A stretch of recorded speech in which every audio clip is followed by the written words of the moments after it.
எங்கள் டோராவோட ஃபேவரேட் டாய் வந்துட்டு கொட்டாங்குச்சி. இப்போ அவளுக்கு 7 months தான் ஆகுது.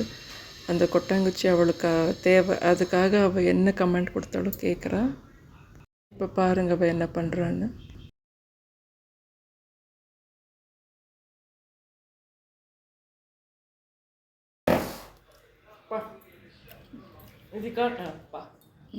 Good girl.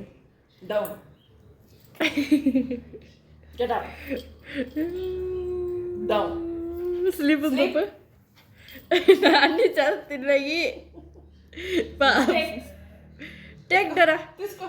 Etka. Let's go. Etkam. Get up. Etka. அவளுக்கு வேண்டிய டாய் கிடச்சிச்சு. இப்போ அவங்க பிஸி ஆகிட்டாங்க. அதுவும் தேங்காய் நாரோட கிடச்சிருக்கு. ஸோ இன்றைக்கி அவளுக்கு ஃபுல் வேலை தான்.